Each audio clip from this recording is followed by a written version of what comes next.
Life is an amazing podcast, and it is presented and hosted by myself, Caro, and my sweet dog Sparky.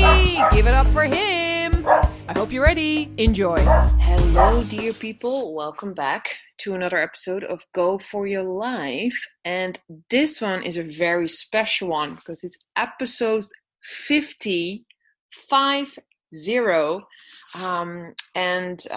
could not celebrate this 50th episode with anybody else but my dear friend Maria. Yes, congratulations. Welcome to Thank Dubai. you for having me To Dubai. for the second time. To Dubai. Your number one fan. Yeah, exactly. Absolutely. So it was funny because, I definitely wanted to do something special. It is our 50th for a reason. And also, you are my, I sometimes say my one and only fan, but hopefully there's more people. No, there are more. Let's see. But you definitely are a very big fan, and it's vice versa. I'm a big fan of you as well. So it was very special to have you back. And you were on the podcast at the very beginning, one of the first episodes, even. Yeah. The boss ladies. The boss ladies. We did the boss ladies. An amazing series that now I feel that it's so far away. Yeah, and it wasn't even that long ago, but definitely it was an amazing series, and it was really lovely because at that time we were still in non-corona times. It must also be why it feels so far away. Yeah, that's why. And still at home, still just in our little, because we have a super sweet setup, me and my boyfriend Miguel, at that time still in Lisbon, but because Miguel is an artist and a musician, so he has the good microphone and he has all the tools, but here we are, we're just connecting now from Amsterdam to Portugal. And welcome back. Thank you. I'm glad to be back. Yeah, it's really cool. In our podcast. Very cool. And you have your own now, Maria. I have. Last week I created, depending when you're listening this, it was a few weeks ago, but I recently created a podcast where I tell some myths and legends and tales, but sorry for the non-Portuguese speakers. It's in Portuguese. Yeah. Because we don't have much podcasts about history in Portuguese. I listen a lot of podcasts. Unfortunately, most are in English. So I wanted to create a podcast that I wanted to listen. So I did this one. And it's really beautiful because you were saying to me the other day, they're just really short episodes. Like, did you say they're 5 minutes? Yeah, actually the one I recorded last weekend, it's only 3 minutes. The longest I've recorded it's around 6 minutes. So are short stories with a lot of meaning and history. Beautiful. Well, I will make sure that we put it in the notes. So if you do speak Portuguese, or if you want to learn to speak Portuguese and just listen to, because it is a beautiful language to listen to as well, I think. You can also. I'm planning to do these episodes where people can share tales from their countries or cultures. Where you can record in your language, and then you have to send me the translation, at least for English. And I'll record the story or the tale in Portuguese. So it's going to be like a mix of cultures and languages, which is really nice. I think and especially I would have to say the sort of, even the traditional storytelling, or tales, fairy tales, and all that kind of stuff, it is Mhm. disappearing more and more to the background now because of social media and movies, and so I think it's also so beautiful that you're doing Yes, a podcast about. that's true. And sometimes, people don't think that, for example, the pop culture is full of tales. Like imagine the Avengers, Thor. It's mythology, Mhm. and it's fun to explore the pop culture and its tales behind them. Mhm. And most of people nowadays, they don't even imagine all the history behind those ideas Mhm. when they were created. And it's fun to know more about history itself. Yeah. But yeah, not people don't mostly they feel that history is boring. Yeah. I don't think so. I don't think like that. But we should share storytelling, traditional tales, in new ways of sharing, like Yeah. podcasts. Yeah, and podcasts are all about, like, it's all about sharing stories. It's funny, Miguel was mentioning the other day, wow, there's so many people with so many amazing stories. And it's like, yeah, why do you think I have a podcast?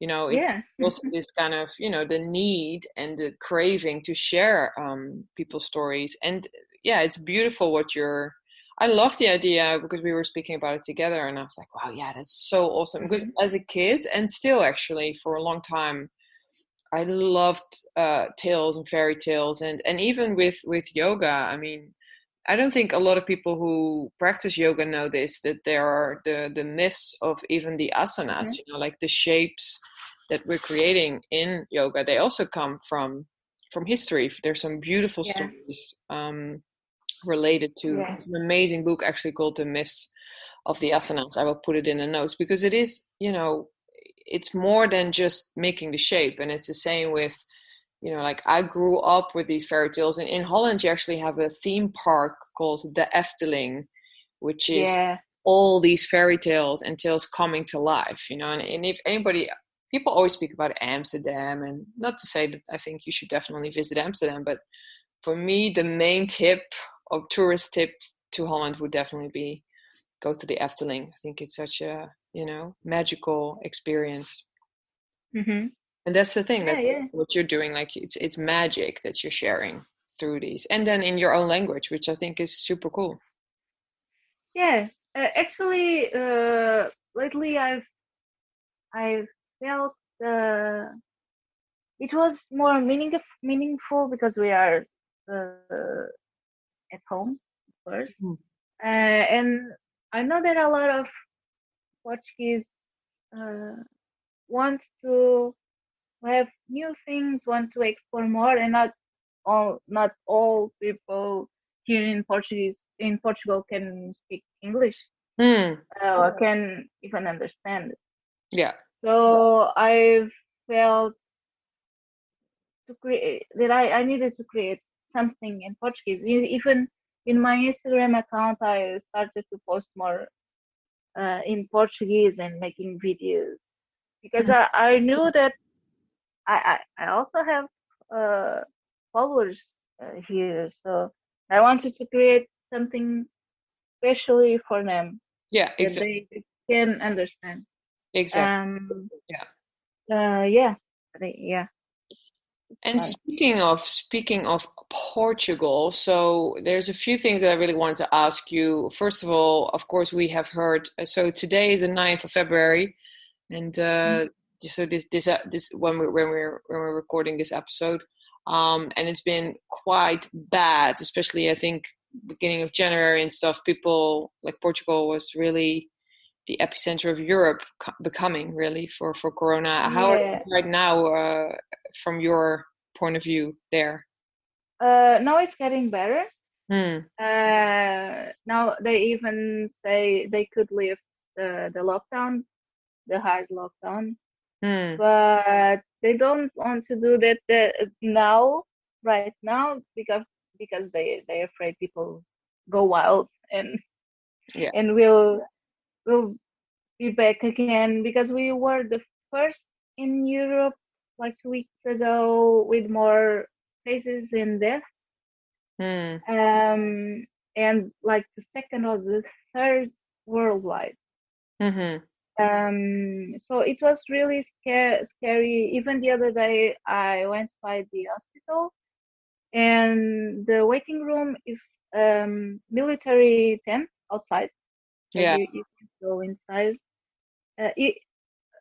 Fortunately, it wasn't full yet, but in the main hospital in Lisbon, uh, you had like the pre-enter in the hospital. It, the sick people had to wait in the ambulance. Yeah. Mm-hmm. Uh, so if it was the other day was a line of, I'm not exaggerating, but it was 50 ambulances outside the hospital Yeah. waiting. Yeah. Yeah. Was Yeah. a day waiting for entering. People inside. Yeah. Yeah, in almost all the hospitals were full. There Mm-hmm. were no beds available. Yeah. So it was really, really hard, and Mm-hmm. uh, yeah, it's it's hard, and people need to be more careful. Yeah. But it's now getting better. Mm-hmm. Um, Well, the it got number, so much worse because people in the rules were loosened over Christmas, right? And then people just went to their families and all that kind of stuff. Yeah. yeah, Christmas and New Year's Eve, Yeah. uh, because the government let people like, Be together. um, yeah, not only be together but to travel between, Yeah, between the different suburbs and stuff. yeah, but on New Year's Eve we had a curfew at 11 p.m., but some people still got together. But Yeah. I think the worst was Christmas, on Mm-hmm. Christmas. Oh, In my case, we did like a Zoom a yeah. Zoom Zoom dinner. Christmas. Um, but some people got together with grandparents, Mm-hmm. parents, and it's Yeah. And most Portuguese like, families are huge because I mean, like yeah, speaking from having a Portuguese partner, and I've, definitely experienced the Christmas experience Portuguese style. yeah. Very overwhelming experience, I have to say. the, And yeah, all the cousins, all the uncles, all all the together. girlfriends of the cousins and the cousin of the cousin. Did and all the kids and more nephews and more, yeah, all that. But also something that we spoke about recently, and it's something that I was also uh speaking to someone else about, also from Portugal, is also you had the the elections the other day, right? It's Yeah, very recent. the presidential elections. Yeah. And Yeah. how because I remember you were saying, well, you sent me a message, I want to move, and then I was like, Yeah. to them. Yeah. Yeah. I told you that because we have uh, extreme right, the Mhm. far right uh, candidate, which is party is illegal to the constitution, but